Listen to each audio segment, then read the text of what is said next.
They come from all across Western New York.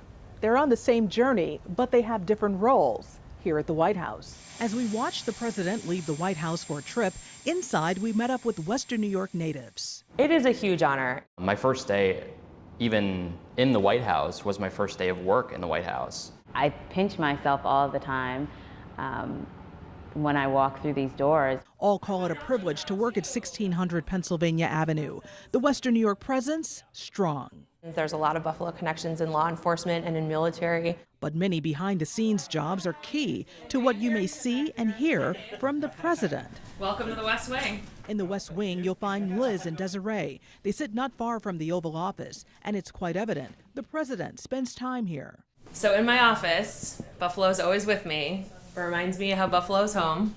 There's even a Buffalo stress ball in her office. So on the hard days. The Williamsville South alum is now Deputy Communications Director to the president. Our team designs communication strategy for the president and helps coordinate messaging for the administration's priorities and initiatives.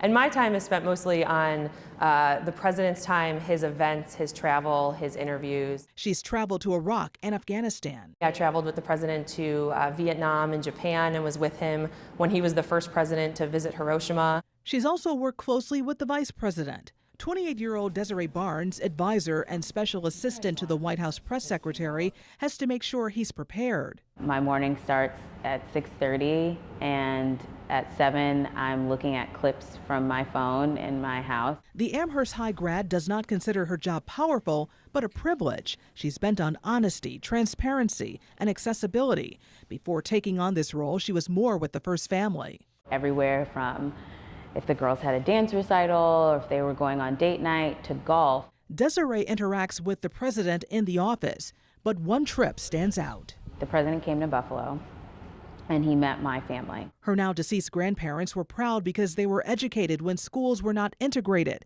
Seeing an African-American president, monumental. That moment meant so much to my family, and he was really kind and gentle and interacted with them. Pictures show her interaction with the commander-in-chief. While they all work in the White House, you can be assured Buffalo's renaissance, as they call it, is on the radar. To see the windmills and Solar City, but right near where Tesla lit Buffalo, the city of light. City Honors grad Megan Smith is the U.S. Chief Technology Officer, where she's bringing the modern computer age to the federal government. And there's Greg Deegan, Chief of Staff to the Office of the Staff Secretary. The Williamsville East grad was fascinated with Tim Russert and Meet the Press. Now he helps compile the president's daily briefing book. Our office is a details office. We're focused on just the little details that make the president's information a little bit clearer.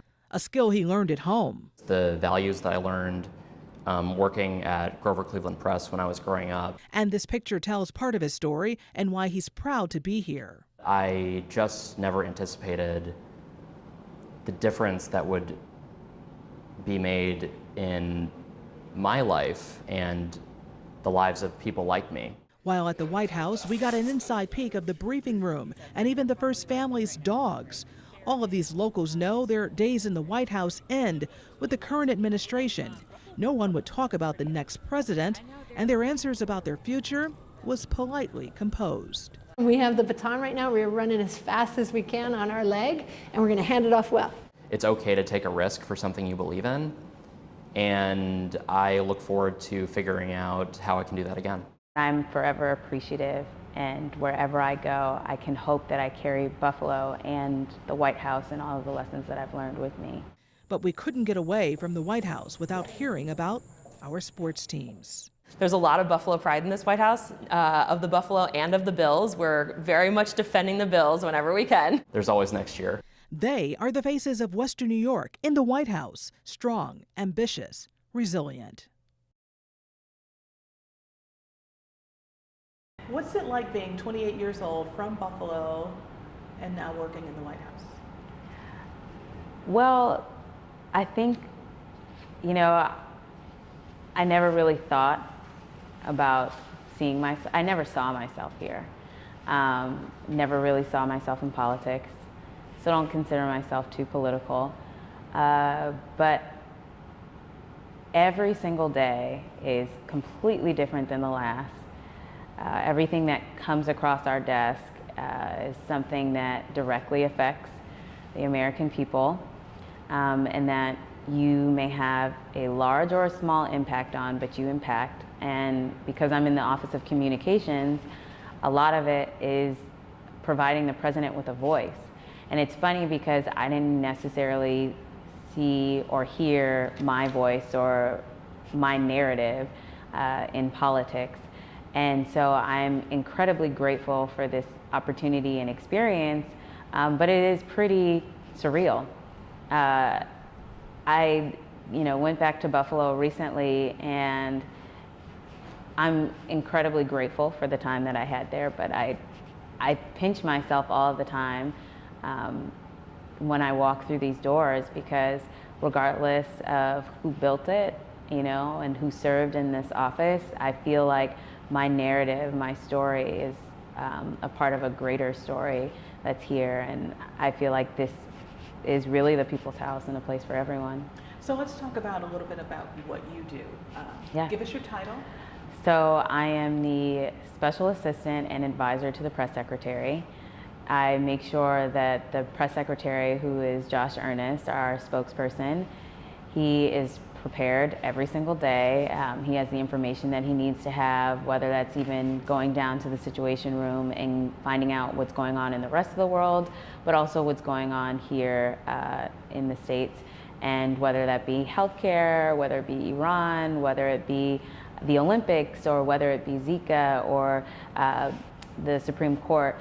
Every single day we deal with news of the day. So my morning starts at 6:30, and at 7 I'm looking at clips from my phone in my house, and then getting in the shower, usually trying to get on public transportation, but sometimes I rely on Uber to get me there, and getting into work around 8:30, and starting to figure out what Josh needs for that day, how prep is going to go, how long and much time we'll have for prep, sitting through prep, hearing what the issues and concerns are, if he's looking for an article, or making sure that he's aware of an article or a death or an ongoing situation. For example, Friday afternoon, we're just all sitting there about to check out, and there's a coup in Turkey.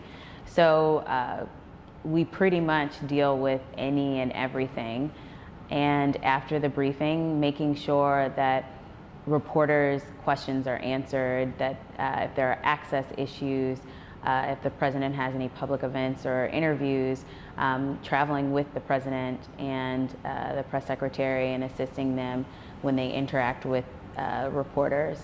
A large part of my job is, and what I love about working with members of the press, is that they provide this platform, and that's not something I take for granted.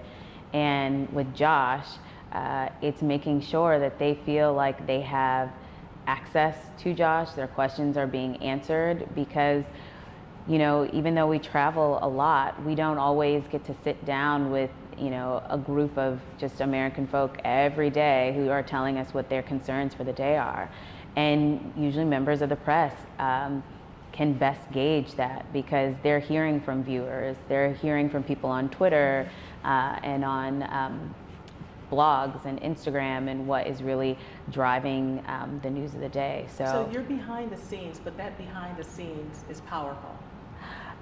I see it as privilege. I don't really see it as, it's a privilege to do the job, but I guess it comes with a lot of responsibility.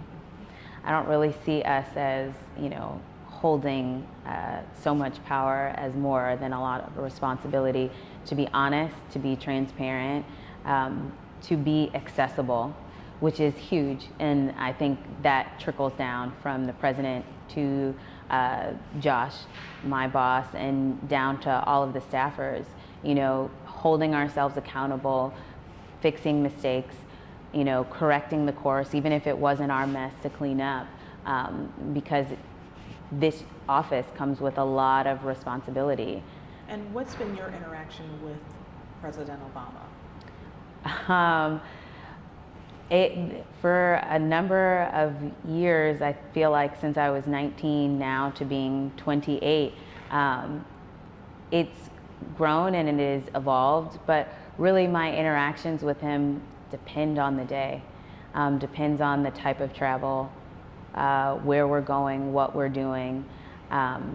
You know, my former job, I would go everywhere from if the girls had a dance recital or if they were going on date night to golf, or, you know, you are in Jakarta, Indonesia, and you're speaking to, you know, a large contingent of Muslim students, or if you're in Kenya or you're in Cuba and you're meeting with either immigrants or you're meeting with folks who are considered dissidents of their country.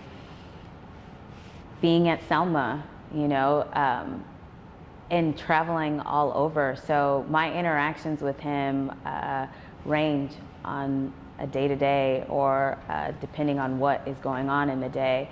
So I think people back home would be interested to know what's been one of your most exciting adventures with the president, where you've actually had a chance to say a couple words to him. Proudest moment, hands down, would be the president came to Buffalo and he met my family. And my grandmother, she's probably rolling over in her grave hearing this, but she was a Hillary supporter first. And my mother was an Obama supporter. And when he came to Buffalo, my grandparents, who are now deceased, who were like surrogate parents to me as well, got a chance to meet him. And, you know, my grandmother, she went to college when the rest of the world, or the rest of the United States, was not integrated. School systems were not integrated. She went to Fisk first, and then she came up north to go to Canisius College. And, you know, it was family members and neighbors who assisted in paying to help her go to college. And she knew that getting an education, regardless of what, you know, people thought that she looked like, needed to look like, whether she was worthy of an education or not, she knew that that's what she needed to provide. So for her to sit there and for you to be there. To be with the first African American president of the United States, I don't think it's something she ever thought she would see. I don't even know if I knew that that was possible at the time. Or years ago, but I will say that at that time I knew that this is what that moment meant so much to my family, and he was really kind and gentle and interacted with them in a way that was very personal, and you sacrifice so much of your time with your family. So for him to meet my family, he understood the gravity of these are the people who anchor me, these are the people who center me, who show me unconditional love and serve as great examples. You said how in part of your job before, you would go to golf outings, you would go to the kids' dance recital. What did you do? So part of my previous job was to be the wrangler or press assistant to the protective pool. So for example, the White House Correspondents Association is comprised of all of these reporters, and a contingent of 13 reporters travel with the president everywhere when he leaves these grounds. And it's for protective purposes. It's for making sure the American people know what's going on, health of the president, safety. Because there have been, you know, assassination attempts on other presidents, and having a pool there to not only capture but report and give live, up-to-date information about a situation or a circumstance is a part of their jobs that they don't take lightly. So sometimes you deal with the personal when he has to go off campus for graduation and whatnot. And that is personal. I don't interact, I don't insert myself. We're usually holding somewhere close by, but we're there in case something happens. When we're doing actual messaging events, it is making sure they're getting the image that they need. What you see on the front pages is usually from a photographer or from a videographer who's been in the pool, the stories that they're writing, you know, who have firsthand accounts when situations happen in the world. So when we deal with messaging events, we're pretty hands-on. You've had key roles in different places. Now let's talk a little bit about Buffalo. What is it like having so many Buffalonians working here in the White House? What is your interaction like with everyone? You know, I think what I love about Buffalo is there's a common theme that runs through every single person, regardless of your politics, regardless of your race or your gender. You know, we're a tough city. I think we've had our fair share of ups and downs, but we are resilient. And I notice in every single person who I work with who has come from Buffalo, there's a level of humility that we are a city of good neighbors, you know, who are willing to not compromise, sacrifice our values and our core beliefs, and are willing to help out those in need. And the folks that I work with are great neighbors, you know, here on the job, great desk mates. And I think what I appreciate most about them is that they and myself, like, we don't lose touch with just the common, like, our common values. Like, and we believe that what we're doing is, regardless of politics, the office of the president and the people that we serve, like, we are here to serve the American people. Did you ever think that that young girl that I saw as a debutante would be here? Probably with too much makeup on and, you know, too sparkly of a wedding dress, but shout out to David's Bridal in Sheridan. During that debutante, did I think that I would be here? No, I didn't. And now that you are here, what do you say to those young girls in Buffalo? Young girls.